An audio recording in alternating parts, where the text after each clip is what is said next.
Welcome to the Home Building Hub, your essential podcast guide to building your new home. Hosted by industry experts Colin Bischoff and Darren Brennan, this conversational podcast will help better educate you about all things new home building so you can avoid costly mistakes and enjoy your building experience to the fullest, no matter which home builder you choose. Hey there, folks. Welcome to the Home Building Hub. You're with Colin and co-host Darren Brennan, as always. Today, we're going to talk a little bit about slab care, essentially how to care for your slab to, avoid big movement problems, Darren.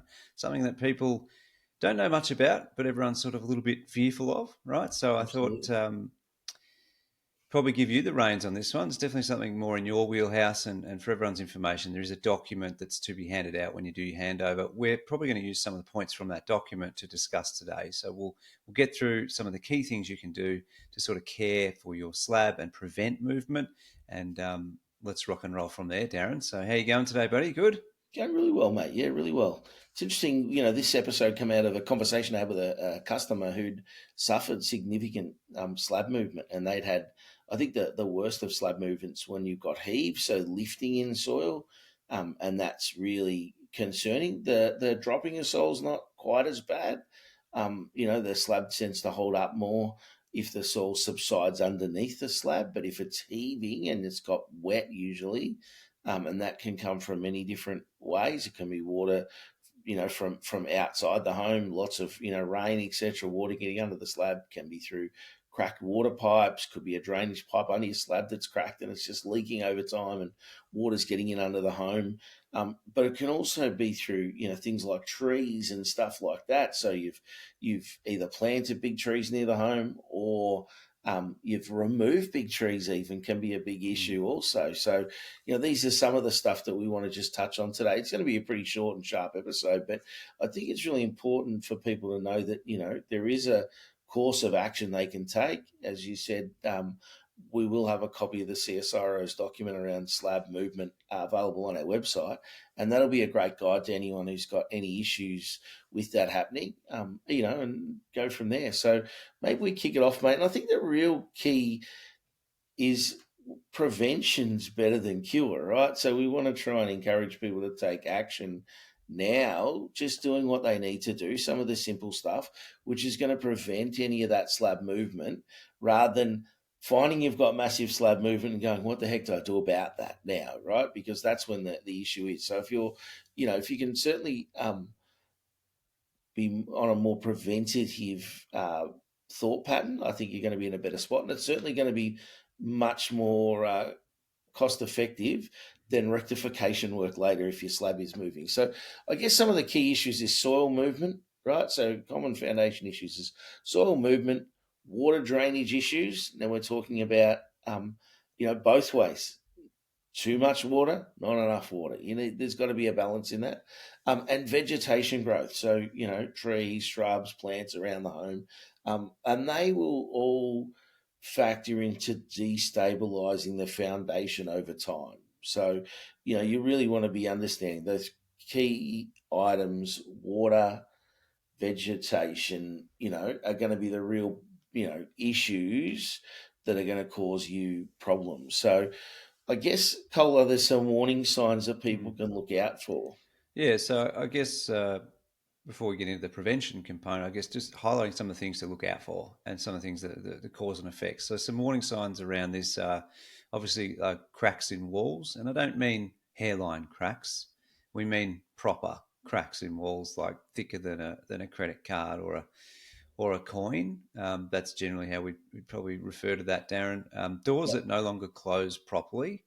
So if they're just a tiny bit out, that's okay. It might be more hinge based, but if they're considerably struggling and you see actually the top of the door or the bottom of the door being out of whack, that's something that can trigger it. I guess I don't want to alarm everyone if just one of the doors is not clicking in properly. That's probably Yeah. not it. But yeah, if you've got a combination of cracks and doors not closing the way they should, that's something to be mindful of.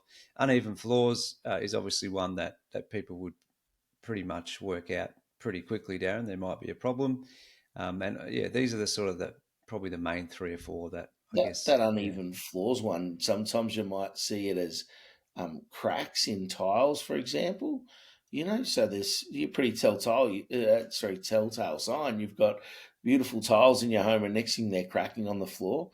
One, Mm. not to get caught up on those. A lot of people put in laminate or timber floors, and then they expand just from moisture in the air. So, for example, if you had evaporative cooling and you've got laminate or timber floors, and you're getting moisture in the home, that's going to expand and contract. They've usually got a little bit of a gap around the edges to allow for that, right? And you won't necessarily notice that gap, but could have a beading around the edge of those flooring for that exact reason.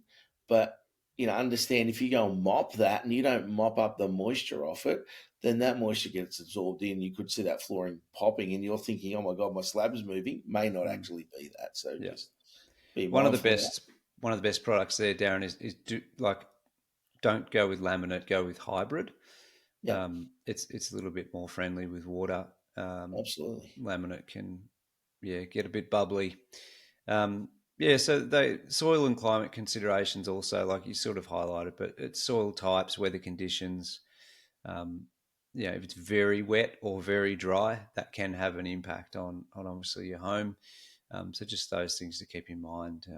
Yeah. And we've seen that previously, Cole, I think, when exactly that with the long term wet weather causing, particularly in clay type soils, that swelling of the clay. And if you've been out into a building environment and it's really wet and it's clay soil, you walk about 3 inches taller because it all sticks to your shoes and it's Hmm. forever expanding, and that's putting pressure on your slab.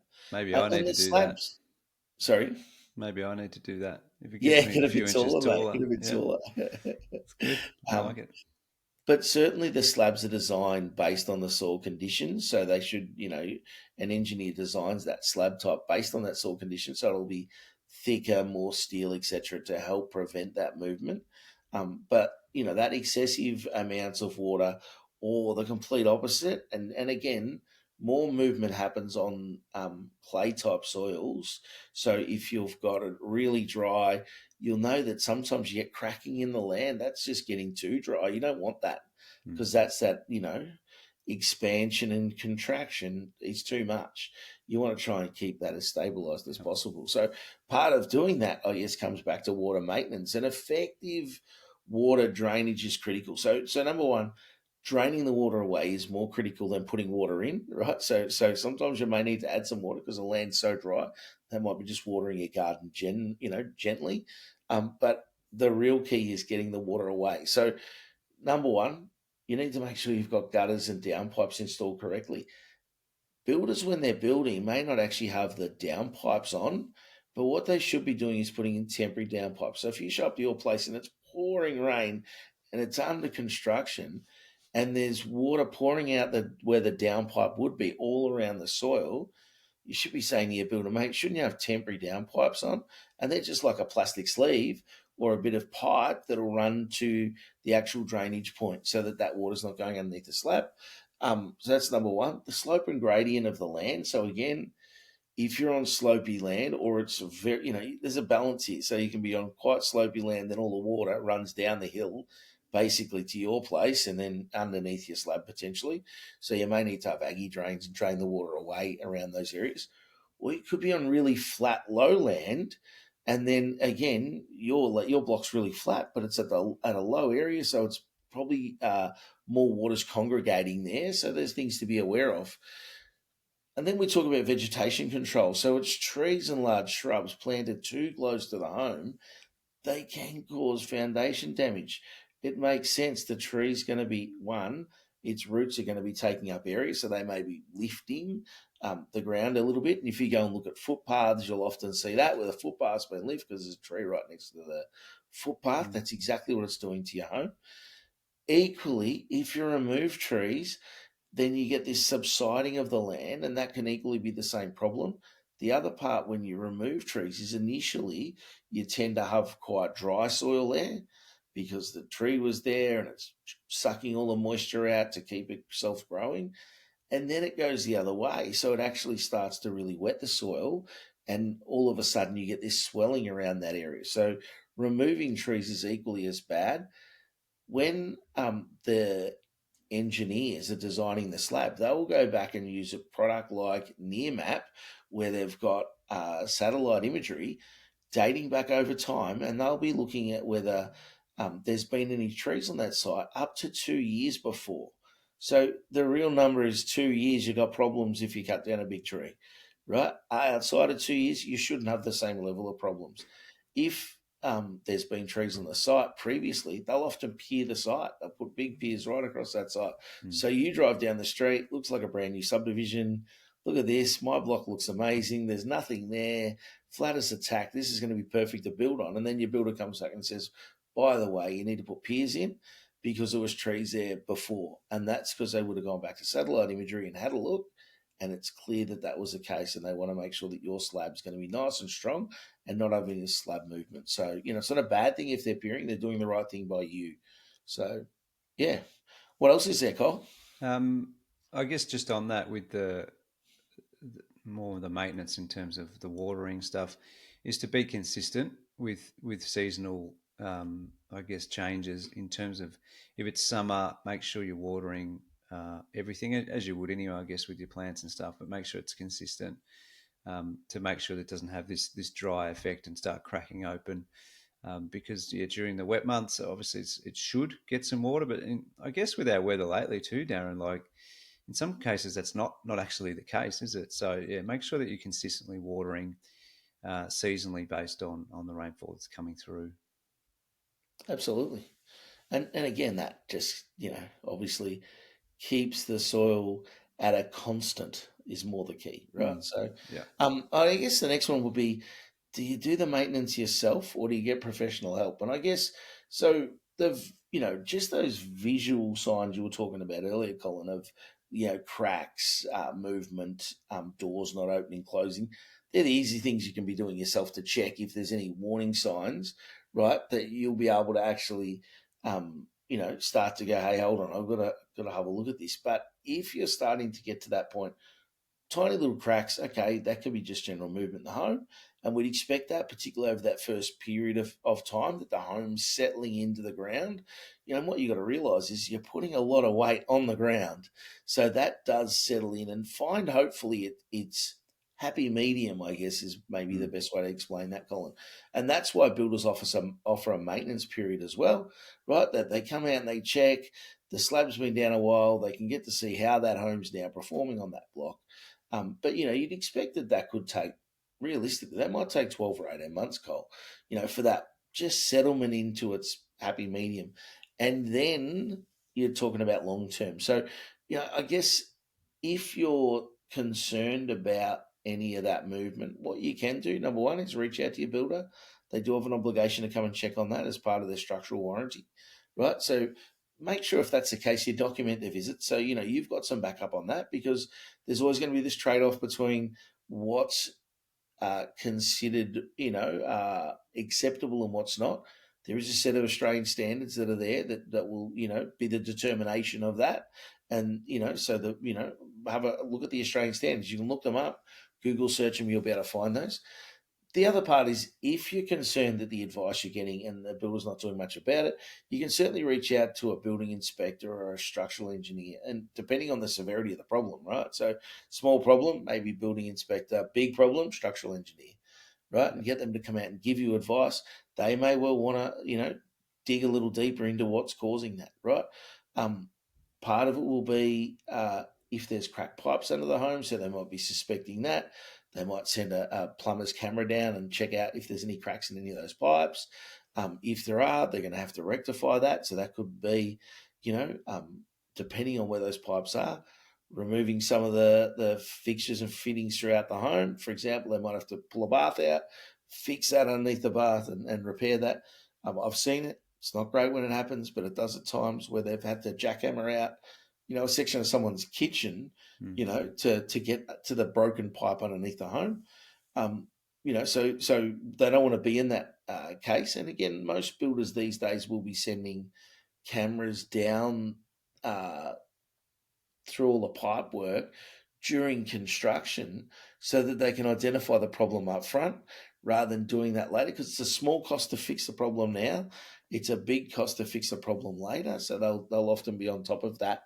But, they're the things you can be doing from a professional assistance point of view, I guess, is if you're really concerned, get in a structural engineer or a building inspector, but be working alongside with your builder, and they should be there to support you through that. So, Yep. yeah. Yeah, totally agree. And as we said, maintaining the moisture level, important to do that. Making sure there's proper drainage. If you are going to adjust, make some landscaping changes, then just keep all that stuff in mind.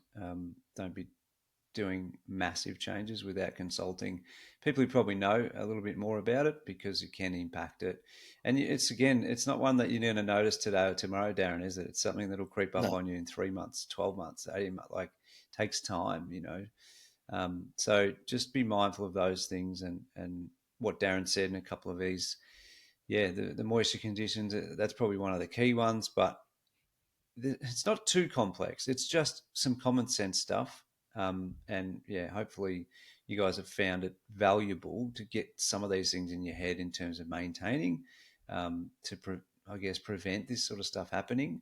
In the case of the pipes, I know, Darren, that they do run those cameras through, so that's something they have to tick off anyway, isn't it? So as part of the process, but anything can happen after that point as well, potentially. So that's where it can happen. Bricks moving is another one, Darren, we didn't touch on earlier. I've seen that on one case. So so hopefully that helps you guys with a little bit of a heads up. Where do we find this document, Darren, to help people with a bit more detail if they want to read a little bit more into it? Yeah, absolutely. Jump on our website, homebuildinghub.com.au, and you'll find the link to the document. It's actually called the CSIRO Foundation Maintenance and Footing Performance Homeowners Guide. That's a really easy to read document. It's a great document to have a read over. Simple stuff like putting a 1 metre platform of concrete around the outside of your home, for example, would be one of the recommendations they'd make. And don't plant plants right up against your house. So pretty simple stuff, but these things are going to be great for the long-term outcome of your home, and just going to protect you and your family from any headaches moving forward. So Beautiful. All right, folks, there you have it. Hopefully that helps, gives you a bit of a guide, a bit of an understanding. We're here to help, provide information, some value. So if you like what you're hearing, please jump on, give us a 5-star review on whatever platform you're on. If you've got other topic ideas or any feedback, then by all means jump on the website and go to contact us and give us a hoy there, Darren. So other than that, absolutely. Thanks for watching. Thanks for listening. We'll see you guys on the next one. Cheers. Thanks for listening to the podcast, guys. And just our disclaimer, whilst we're all about providing value to you, this podcast should not be considered as legal or financial advice.